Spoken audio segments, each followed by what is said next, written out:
Hi guys, so good morning. So for today's lesson, we have here disaster readiness and risk reduction lesson 1. And for today's lesson, these are the learning objectives. So you should be able to explain the term hazard. And then you have to define the two main categories of hazard. We have natural and man-made hazard.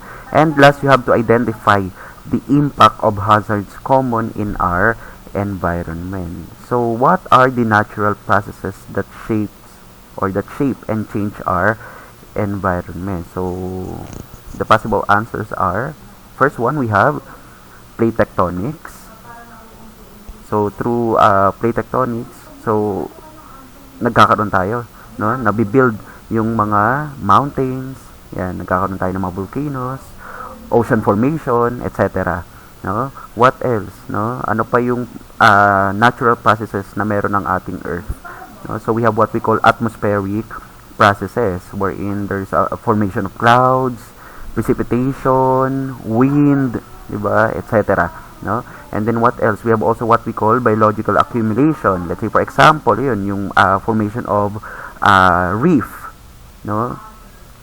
Colony formation, forestation, etc. No, that is biological accumulation. And then we have also human activities. No, although natural, we are talking about we are pertaining about humans. Still, that is natural.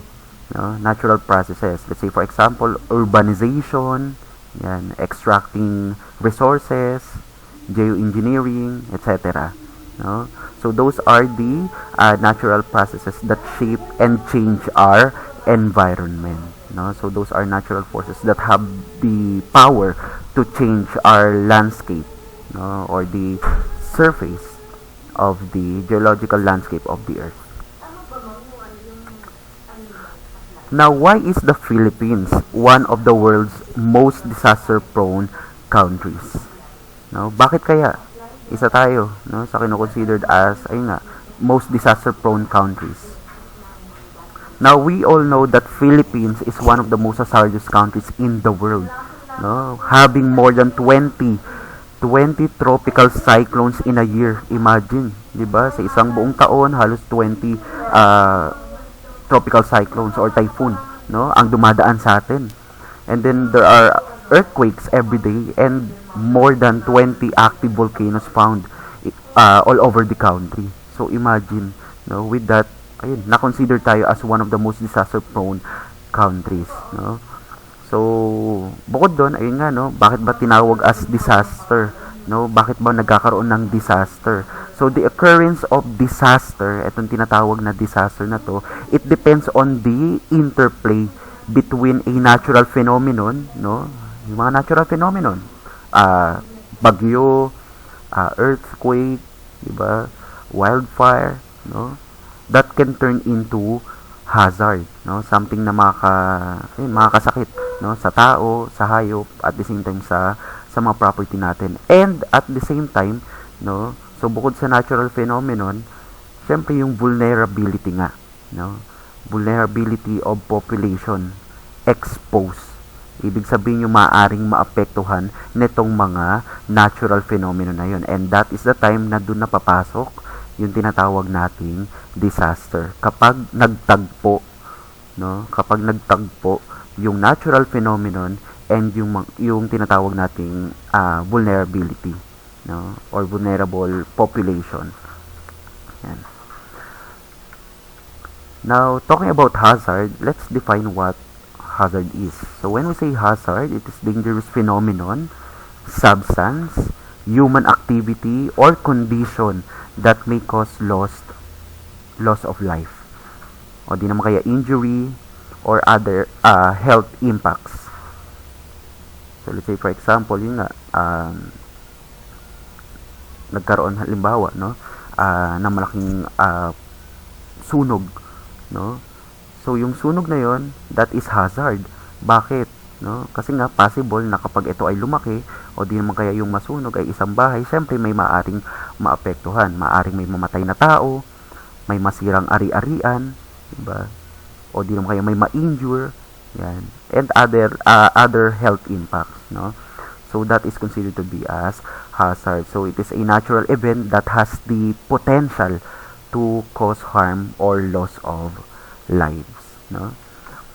Now, yun, talking about that, hazard has the potential to cause harm to, una, we have, yan, people, diba? So, syempre, sino ba yung unang-unang pwedeng maapektuhan, no?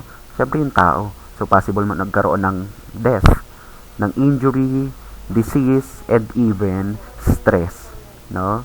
Ano pa, no? So, hazard has the potential to cause harm to human activity. So, definitely, economic, educational, etc., no? So, yung maaari pang maapektuhan, no? Nitong hazard. So, let's say, for example, yun nga, di ba? Gaya ngayon, nagkaroon ng bagyo, no? So, syempre, devastated yung lugar. Let's say, for example, Cagayan, Isabela, and with that, syempre, maapektado rin yung economy ng isang lugar, as well as yung education, diba? And other human activities. And then, what else? We have also property, no? So, possible na masira, syempre, yung property. So, property damage, yan. And it will lead to economic loss, no? So, let's say, for example, yan, meron tayong pabrika dito, yan, diba? O di naman kayo rin ba, yan, palayan, dahil nga tumaas yung tubig, yan, syempre, yung palayan natin, yan, nalunod, no? Diba? Na-cover ng tubig.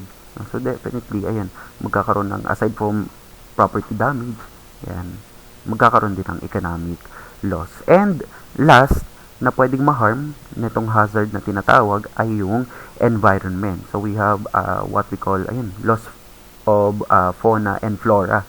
No? Pag sinabi nating fauna, it pertains to all animals, no, living in a particular area. Yan. So, that is fauna. And then, when we talk about flora, loss of flora naman, so, syempre, it pertains naman to the plants living in a particular area, time, period, or environment. And yun, definitely, pollution, and of course, loss of amenities. Now, pag sinabi nating amenities, no, pag sinabi nating amenities, these are things that makes life easier, no? So, yung apat na yan, no, people, human activity, property, and environment, so pwede siyang ma-harm ng hazard. Okay? Now, proceed tayo dito. Ayan, itong activity na to ay gagawin nyo after nitong lesson na to. So, mamaya ko siya i-discuss, no? So, diretso tayo dito. Now, kanina, nabanggit ko yung tinatawag nating natural phenomenon, or tinatawag din siya, syempre, as natural hazard. So, syempre, itong natural phenomenon na to, magiging hazard nga lang siya kapag meron ng pwedeng maapektuhan. No? So, the World Meteorological Organization defines natural hazards as severe and extreme weather and climate events that occur naturally in all parts of the world. Although some regions are more vulnerable to certain hazards than others. So, yun nga, no? Pag sinabi natin natural hazard, severe and extreme weather, o di naman kaya climate events that occur naturally. No? So, natural na nangyayari, nabubuo. Yun nga yun, yung mga natural phenomenon. And then, kailan lang siya magiging hazard? Once na merong, yan, vulnerable. No? May vulnerability na pumasok. Ibig sabihin, may maaari nang maapektuhan. Tao, hayop, ari-arian. No? So, that is natural hazard. Now, when people's lives and livelihoods are destroyed as a result of these events, natural hazards become natural disaster. So, yun nga, no, dito na papasok yung tinatawag nating natural disaster. Ibig sabihin, sobrang lawak na, sobrang laki nung naging epekto ng natural hazard. No? Now, as we go along the lesson, i-discuss natin, no, ano ba yung tinatawag na disaster. So, because of, yun nga, our geographical location, no, and tectonic settings, yan, I'm pertaining to our nation, no, yan, bansa natin, Philippines. So, dahil nga sa geographical location ng ating bansa, very, yun nga, frequent yung natural hazard, no, or disaster dito sa ating bansa. So alam naman natin na ang Pilipinas is part ng tinatawag nating Pacific Ring of Fire, no, wherein dito sa region na to, ito yung lugar na kung saan napakaraming active volcanoes, no, and alam naman natin na ang Pilipinas, diba, napakarami nating volcanoes. So active volcanoes more than 20, no, 20 active volcanoes ang meron tayo dito sa bansa natin, no. So imagine kung gaano ka delikado, no, etong mga volcano natin once na mag-erupt. Now aside from Pacific Ring of Fire, syempre katabi rin ng Pilipinas ang Pacific Ocean, di ba? And dito sa Pacific Ocean, dito nga nabubuo yung mga typhoon, no? Mga typhoon na syempre tinatamaan o dumadaan dito sa bansa natin. Yan, dahil yan dyan sa Pacific Ocean. So sa lawak ng Pacific Ocean, so may kakayahan na ayun, mabuo, no, yung mga malalakas na bagyo na maaring dumaan nga sa bansa natin. Yan. So ilan lang 'yon, no, sa dahilan, no, dahil sa geographical location ng ating bansa and sa tectonic settings na meron tayo. Kaya ayun, kino-consider tayo as one of the most disaster prone countries. Now, our knowledge and preparedness during the occurrences of natural hazards will greatly help us cope with natural disaster. No? So, ayun, once na maging aware tayo sa kung ano yung pwedeng dumating na natural hazard, no, at the same time once na maging aware tayo sa kung ano yung behavior nitong hazard na to at kung ano yung pwede niyang gawin sa atin, that is the time na maaari nating mapaliit yung magiging epekto ng isang disaster. So yun nga, once na magkaroon nga tayo ng knowledge, syempre mas magiging prepared, 'di ba, ang bawat isa. Yan. So discuss natin, ayan, etong dalawa. We have natural hazards and we have also what we call man-made and technological hazards. So, ano bang difference itong dalawa na to? Natural hazards and man-made and technological hazards. So, pag sinabi natin natural hazard, so naturally occurring physical phenomena caused either by rapid or slow onset events. No? Ibig sabihin, ay nga, naturally occurring, natural na nabubuo, nangyayari, no, etong mga hazards na ito. Pag sinabi natin natural hazard, yun nga, for example, yan, typhoon, 'di ba, earthquake, 'di ba, wala namang tao na kayang 'di ba, magdala ng bagyo dito sa atin, 'di ba, o di naman kaya pagalawin yung lupa, no, magkaroon ng earthquake. So that is, yun nga, again, that is natural hazard. So anything na nabubuo naturally, that is natural hazard. And then, kapag sinabi naman nating man-made and technological hazard, so it is a hazard originating from technological or industrial conditions. Let's say, for example, yung incidents, yung mga accidents, no? Yan, so that is man-made hazard, no? Yung mga aksidente na yan. Halimbawa lang, no? Sa dadaanan nyo, for example, meron doon halimbawa, balat ng saging, no? That is considered as hazard na, no? Bakit? Kapag naapakan nyo yun, di ba, nadulas kayo, nabaldog kayo, yan. So, maaring, yun nga, worse na mangyari, syempre, yan, mawalan kayo ng buhay, di ba? So, that is considered also as man-made hazard, yung accident na yan. Ano pa? Mga dangerous procedures, di ba? Infrastructure failures, yan, or specific human activities. So, yun nga, halimbawa, nagkaroon ng oil spill, yan. So, that is also man-made hazard din. Another example, halimbawa, yun, hindi maganda yung kalidad ng isang building, and then, ayun, gumuho ito. So, that is man-made hazard. No? So, anything na related, syempre, sa tao, yan, may kinalaman ng tao, yan. So, that is man-made and technological hazard. No? Now, we have also what we call biological hazard. So, it is a process or phenomenon of organic organic origin or conveyed by biological vectors or agents, including exposure to pathogenic microorganisms, toxins, and bioactive substances. And, ayan, ngayon, ito yung nangyayari, no? Yan yung COVID. COVID is an example of biological hazard, no? Biological hazard, ibig sabihin na buo itong sakit na to, di ba? Biologically, no? Sa bagay na yun nga, nangyayari sa tao, sa hayop, nanggaling, di ba? Yeah, biological hazard yun. Ano pang example bukod sa COVID-19? Syempre yung mga nagdaang mga nag-viral na mga, di ba? Mga sakit-sakit na yan. Yan, Ebola virus, yan, flu virus, even yung rabies, that is also biological hazard kasi nanggaling nga siya sa anything na merong buhay, no? So yun, yung mga epidemic diseases na yan, no? Itong pandemic, yan. So lahat yan, no? Either nanggaling sa tao, diba, sa halaman, o din mga sa hayop, still that is biological hazard.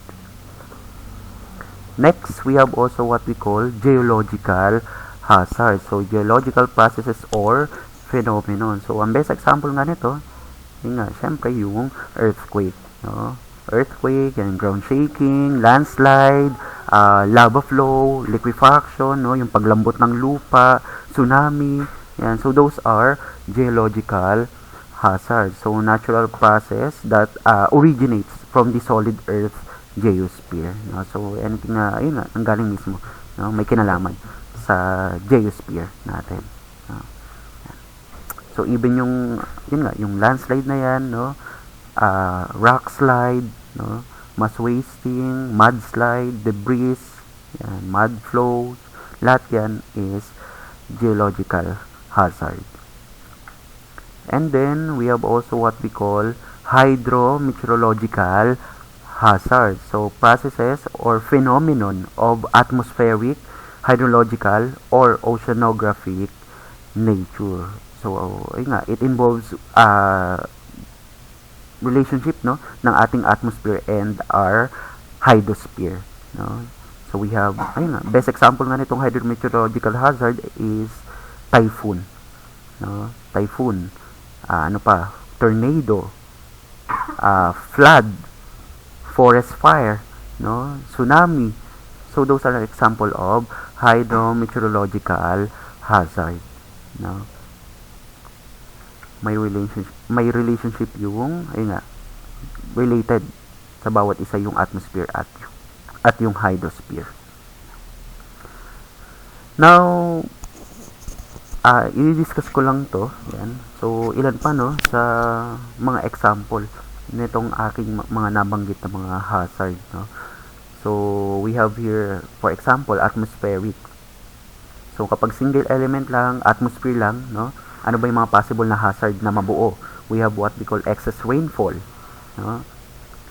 High wind speed, hail, and then extreme temperature. So yan ay atmospheric lang. Pero kung halimbawa, yan, combined elements with other spheres of the earth, let's say for example, atmosphere and then halimbawa lang, no, hydrosphere, and then the other spheres of the earth, yan, we have also what we call typhoon, no, tornadoes, thunderstorms, heat stress, no. So anything na yan, combined element, no, iba't ibang spheres of the earth aside from atmosphere, no? And then we have also hydrologic. Kapag single element lang, ayan, we have what we call floods, no, yung pagbaha, river o di naman kaya coastal, di ba? Halimbawa, pagtaas, no, high tide, low tide, no, yan. And doon naman sa river, syempre yun nga, yung pagtaas mismo ng tubig. And then we have also wave action, no? So kung paano, ayun, mabuo, makreate itong mga waves natin. And then syempre yung tag-tuyot, that is under hydrologic. And then we have also geologic.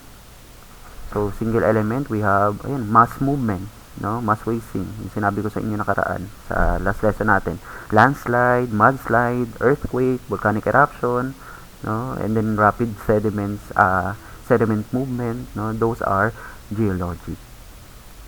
And then number 4, we have biological hazard. Yan, mga epidemic in humans, epidemic in plants, epidemic in animals, and then locust. So pag sinabi, ayan, kung di kayo familiar with locust, pag sinabi nating locust, ibig sabihin nito ay mga peste. Yan. So halimbawa sa palayan, di ba? And then ang dami, for example, nagsipuntahang mga tipaklong, di ba? O di mga daga, no? Sa pananim, yan. Na yun nga, pineste nga yung ating mga halaman, yan. So o di naman kaya yung mismong lugar, no? That is what we call locust. No, halimbawa, sobrang daming langaw, di ba? So possible na magdala yun ng sakit, no? Hindi na makalabas yung mga tao dahil sa sobrang dami ng langaw, no? Yan, so that is biological hazard. And then last is yung nga, technological or man-made hazard. So yun, we have what we call transport accidents, industrial explosion and fires, no? Accidental release of toxic chemicals, nuclear accidents, and then collapse of public buildings, no? So those are example of technological or man-made hazard. Even yung terrorism, that is an example of man-made or technological hazard. So alam naman natin, 'di ba, kapag merong ayun, terrorism, 'di ba? So halimbawa, ayun, may naglagay ng pampasabog sa isang lugar na matao, 'di ba? So once na sumabog ito, definitely maraming tao ang mamamatay, 'di ba? Worst na mangyari, may mga mamatay, no? O di naman kaya ayun, ma-damage yung property, no? So yun, still that is yun, although terrorism yun, no? Pwede natin siyang mahiwalay, pero still that is consider natin as man-made hazard. No? So that is our lesson 1, no? Lesson 1 natin for this third chapter, no? Third chapter sa ating subject, natural hazard. Yan. So next lesson natin, abangan nyo yung susunod na video. Okay, so anyway, lahat naman ito, no, yung dinidiscuss ko, guys, nasa libro. Kaya yun, sana i-browse nyo yung libro. Baka iniisip nyo hindi natin ginagamit yung libro, no? Baka kayo lang ay hindi gumagamit ng libro, ha? Kaya i-check nyo yung libro na yan, kasi yung mga quiz natin, lahat yun ay nanggagaling lang naman sa libro nyo, no? So yun, thank you for listening. Yan, mag-iingat kayo, guys, ha? Yan. Bye.